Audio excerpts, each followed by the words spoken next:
ये कहानी शुरू होती है आज से लगभग 500 साल पहले, जब लगभग पूरे भारत पर मुस्लिम सम्राटों का कब्जा था। एक तरफ शाहजहां तो दूसरी तरफ आदिल शाह और दक्कन के सुल्तान अब्दुल कुतुब शाह। एक देश जहां पर हिंदुओं का घर था, वहां पर पूरी तरह से मुस्लिमों और पुर्तगालियों का कब्जा था। दक्कन के सुल्तान ने अपनी फौज में एक मराठा सेनापति नियुक्त किया था, जो बहुत ही निर्भीक और पराक्रमी था, जिसका नाम था शाहजी भोंसले। 19 फरवरी साल 1630 को शाहजी भोंसले के घर एक बच्चे का जन्म होता है। सभी लोग सोचते हैं अपने पिताजी की तरह ये बच्चा भी एक दिन मुस्लिम सुल्तान के फौज का सेनापति बनेगा, लेकिन नियति को कुछ और ही मंजूर था। किसे पता था एक ऐसा बच्चा जिसका पिता खुद मुस्लिम सम्राट की फौज का सेनापति है, एक दिन भारत में जितने भी मुस्लिम सम्राट मौजूद हैं, वो सभी उस बच्चे के सामने घुटने टेक देंगे। उसी बच्चे का नाम था छत्रपति शिवाजी, जिसे भारत के महान सम्राटों में से एक माना जाता है। अरब और खाड़ी देशों से आए हुए मुसलमान भारत के राज्यों पर कब्जा तो कर लिए थे, लेकिन इतनी दूर से यहाँ के राज्यों और किलों को संभालने के लिए मंत्रियों को लाना संभव नहीं हो पाता था। इसलिए उस वक्त के सभी मुस्लिम सम्राट भारत में ही रहने वाले हिंदू लोगों को अपने सेनापति और मंत्रियों के पद पर नियुक्त कर दिया करते थे। इसी सिलसिले में दक्कन के सम्राट ने शाहजी भोंसले को अपनी फौज का सेनापति नियुक्त कर लिया। शाहजी सेना में उच्च पद पर आसीन थे और साल 1630 में महाराष्ट्र के जुन्नर के समीप शिवनेरी के किले में उनके और जीजाबाई के यहाँ एक पुत्र का जन्म हुआ। स्थानीय देवी शिवाय के नाम से पुत्र का नामकरण हुआ, जो आगे चलकर छत्रपति शिवाजी महाराज के नाम से विश्वविख्यात हुए। शिवाजी के पिता का काम के सिलसिले में हमेशा घर से बाहर रहना होता था, इसलिए शिवाजी की देखरेख उनकी माताजी और उनके गुरु दादू जी किया करते थे। शिवाजी के गुरु का मानना था कि शिवाजी भी जब बड़े होंगे तो वो अपने पिता की तरह मुस्लिम सम्राट के एक बेहतरीन सेनापति बनेंगे। ये वक्त था 1646 के लगभग, जब शिवाजी की उम्र महज 16 साल की थी। उस वक्त भारत में किसी भी हिंदू शासक का अपना स्वतंत्र राज्य को स्थापित कर पाना लगभग असंभव था, क्योंकि भारत के लगभग हर एक हिस्से में मुस्लिम सम्राट का कब्जा था। और अगर कोई हिंदू शासक अपना स्वतंत्र राज्य स्थापित करना भी चाहता, तो उसके लिए 3 परिस्थितियों का होना बड़ा जरूरी था। एक कि वो शक्तिशाली साम्राज्य के केंद्र से दूर हो, ताकि कोई भी सम्राट उस पर अटैक न कर पाए। जमीन खेती के लिए अनुपयोगी हो, ताकि कोई भी मुस्लिम सम्राट उस पर कब्जा करने के बारे में सोचे ही नहीं। और तीसरा ये कि वो राज्य जंगलों से घिरा हो, ताकि छापामार युद्ध या फिर गोरिल्ला युद्ध किया जा सके। यही परिस्थितियां साल 1646 में शिवाजी के लिए अनुकूल बनी, जब इन्होंने स्थानीय किसानों मावली के समर्थन से अपनी सेना का निर्माण किया। शिवाजी बहुत ही अच्छी तरह से जानता था कि किसी भी साम्राज्य को स्थापित करने के लिए किलों की क्या महत्वता है, इसलिए सिर्फ 15 साल की उम्र में ही उन्होंने आदिल शाह अधिकारियों को रिश्वत देकर तोड़ना, चाकन और कुंधाना किले को अपने अधिकार में कर लिया।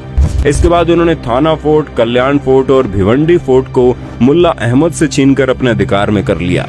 इन घटनाओं ने आदिल शाही साम्राज्य में हड़कंप मचा दिया कि आखिरकार ऐसा कौन आ गया जो मुस्लिम सम्राट किस साम्राज्य में दखल अंदाजी कर रहा है। जैसे उन्हें पता चला कि ये काम कोई और नहीं बल्कि शाहजी भोंसले का बेटा शिवाजी कर रहा है, शिवाजी को रोकने के लिए उनके पिता को गिरफ्तार कर लिया गया। इसलिए शिवाजी ने अगले 7 साल तक आदिल शाह पर सीधा आक्रमण नहीं किया। शिवाजी ने लगभग 7 सालों का इंतजार किया और धीरे धीरे अपनी सेना को बढ़ाता रहा। एक वक्त ऐसा आया जब उसने एक एक करके 50 से ज्यादा किलों को अपने नाम कर लिया। धीरे धीरे शिवाजी का प्रभाव बढ़ने लगा। अब लोगों को यह महसूस होने लगा था कि कोई तो ऐसा है जो मुस्लिम सम्राट को टक्कर देने वाला है। अपने डर को कायम रखने के लिए और शिवाजी के बढ़ते प्रभाव को रोकने के लिए साल 1659 में बीजापुर की बड़ी साहिबा ने अफजल खान को 10,000 सिपाहियों के साथ शिवाजी पर आक्रमण करने का हुक्म दे दिया। उस वक्त अफजल खान को सबसे क्रूर और सबसे ताकतवर शख्स माना जाता था, क्योंकि जिसका भी सामना उससे होता था उसकी मौत निश्चित थी। सबसे पहले तो अफजल खान ने शिवाजी को उकसाने के लिए कई मंदिरों को तोड़वा डाला और बहुत सारे हिंदू नागरिकों का कत्ल करने लगा।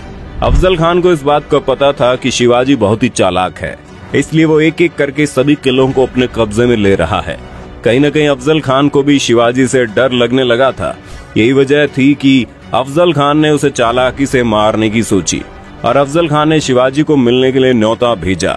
शिवाजी तुरंत ही न्योता स्वीकार कर लेता है और अफजल खान से मिलने की जगह नियुक्त करता है। जैसे ही दोनों आमने सामने होते हैं, अफजल खान शिवाजी को गले लगाने के लिए आगे बढ़ता है और अपने चाकू निकालकर शिवाजी को मारने ही वाला होता है कि शिवाजी तुरंत अपनी कटार को निकालकर अफजल खान का पेट फाड़ देते हैं। इस जीत के बाद शिवाजी का नाम और ज्यादा मशहूर होने लगा। लोगों के मन में मुस्लिम सम्राट का डर लगभग खत्म होने लगा था। इस बार बीजापुर के सुल्तान ने शिवाजी को हराने के लिए अपने सबसे बेहतरीन सेनापति रुस्तम जवान को भेजा। रुस्तम जवान की भारी भरकम सेना ने शिवाजी के ऊपर हमला बोल दिया, लेकिन शिवाजी ने कम सेना की मदद से ही लड़ाई को चालाकी से लड़ते हुए रुस्तम जवान को सेना में शिकस्त दे दी। कुछ दिनों बाद आदिल शाह ने अपने सेनापति सिद्दी जोहार को भी भेज दिया। एक एक करके मुस्लिम सम्राटों ने शिवाजी को खत्म करने के लिए कई चालें चली, लेकिन उनमें से कोई भी कामयाब नहीं हो पाया और धीरे धीरे छत्रपति शिवाजी का राज्य विस्तार होता गया और उसकी सेना और भी ताकतवर होती चली गई। इसके बाद बीजापुर की बड़ी बेगम ने औरंगजेब से शिवाजी को पकड़ने के लिए विनती की। उसने अपने मामा शाहिस्ता खान को 1.5 लाख सैनिकों के साथ शिवाजी से युद्ध करने को भेजा। शाहिस्ता खान ने अपनी विशाल सेना के बल पर पुणे पर कब्जा कर लिया और शिवाजी के निवास स्थान लाल महल पर अपना बसेरा डाल दिया। शिवाजी ने चालाकी से अपने 400 सिपाहियों को साथ शादी के बारातियों के वेश में पुणे में प्रवेश कर लिया और रात के समय उन्होंने सीधे शाहिस्ता खान के ऊपर खतरनाक हमला बोल दिया। शाहिस्ता खान ने जैसे ही देखा उनका सामना छत्रपति शिवाजी से हो रहा है, वो डर के मारे खिड़की से कूदकर अपनी जान बचाकर भागने लगा, लेकिन शिवाजी की तलवार के खतरनाक वार से बच नहीं पाया। हालांकि शाहिस्ता खान जिंदा तो बच गया, लेकिन उसके हाथ की उंगलियां शिवाजी की तलवार से कट गई, जिसकी वजह से उसकी बहुत बेइज्जती हुई। अब तक शिवाजी का साम्राज्य विस्तार बेहद ज्यादा हो गया था और उसकी सेना लगातार हो रही जीत की वजह से बेहद जोश में थी। शिवाजी ने साल 1664 तक कई मुगल सल्तनत पर हमला करके उसको तहस नहस कर डाला, जिसके बाद साल 1664 में औरंगजेब आग बबूला होकर 60 वर्षीय राजपूत सेनानायक मिर्जा राजा जयसिंह को अपने 1.5 लाख सैनिकों के साथ शिवाजी से लड़ने के लिए भेजते हैं। इस युद्ध में शिवाजी की हार हुई और उसे अपने खजाने से ढेर सारा पैसा हार के हर जाने के रूप में देना पड़ा। उन्हें अपने 9 वर्ष के पुत्र संभाजी के साथ आगरा जाना पड़ा। शिवाजी को नियंत्रित रखने के लिए पहले ये तय हुआ कि उन्हें मुगल दरबार में कोई पद दिया जाए, लेकिन औरंगजेब ने फैसले को बदलकर शिवाजी को घर में कैद करने का आदेश दे दिया। औरंगजेब नहीं जानता था कि यह गलती आगे चलकर बहुत महंगी पड़ेगी। शिवाजी ने पहले बीमारी का बहाना बनाया और अपने स्वास्थ्य को ठीक करने के आशीर्वाद के लिए साधु संतों और फकीरों को रोजाना मिठाई और उपहार भेजने की इच्छा जताई। एक दिन वो खुद श्रमिक के भेष में सामान के डिब्बे में संभाजी को छुपाकर बाहर निकाला। वो मथुरा, काशी गया, पुरी के बाद गोलकुंडा और बीजापुर होते हुए रायगढ़ पहुंच गया। साल 1670 तक शिवाजी ने कई लड़ाइयां लड़ते हुए 4 महीनों के भीतर अपने राज्य का बड़ा हिस्सा मुगलों से वापस स्वतंत्र करा लिया। 1671 से 1674 तक औरंगजेब ने भरसक प्रयास किया कि कैसे भी करके शिवाजी को अपने अधीन कर लिया जाए, लेकिन वह ऐसा करने में पूरी तरह से असफल रहा। अपने उत्तम योद्धाओं जैसे दाऊद खान और मोहब्बत खान को शिवाजी से लड़ने के लिए भेजा, लेकिन सबको मुंह की खानी पड़ी। इसके साथ ही साल 1672 में अली आदिल शाह की मृत्यु हो गई और बीजापुर में 6 जून 1674 को हिंदू परंपराओं के साथ शिवाजी का राज्याभिषेक किया गया। वो मराठा के राजा बने और कई सदियों के अंतराल के बाद हिंदू रीति रिवाजों, तिलक, जनेऊ और वेदों के उच्चारण के बीच किसी राजा का राज्याभिषेक संपन्न हुआ। शिवाजी की महानता सिर्फ उनकी बहादुरी और युद्ध कौशल में नहीं थी, बल्कि वो एक योग्य प्रशासक भी थे। वो उस वक्त का इकलौता ऐसा राजा था जिन्होंने धर्म के आधार पर कभी किसी के साथ पक्षपात नहीं किया। उनके कई अधिकारी, यहाँ तक कि उनके व्यक्तिगत अंग रक्षकों में कुछ मुसलमान भी थे। उन्होंने कभी किसी नारी का निरादर नहीं किया, यहाँ तक कि युद्ध में हारे हुए दुश्मनों की स्त्रियों को भी सम्मान सहित वापस भेज देते थे। गोरिल्ला युद्ध, किलों का उपयोग और नौसेना का निर्माण भारत में पहली बार शिवाजी ने ही कराया था। उन्होंने 4 किलों और 2000 सैनिकों से शुरुआत की थी और उनकी मृत्यु के समय ये गिनती 300 किलों और 1 लाख से ज्यादा सैनिकों की हो गई। शिवाजी का स्वास्थ्य खराब हुआ।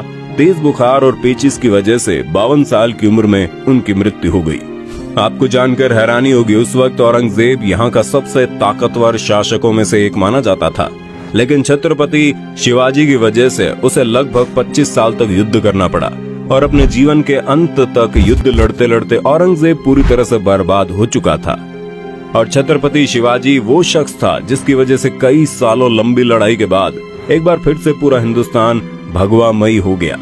दोस्तों, ये जानकारी आपको कैसी लगी और आप वीर छत्रपति शिवाजी के बारे में क्या सोचते हैं, कमेंट में बताना।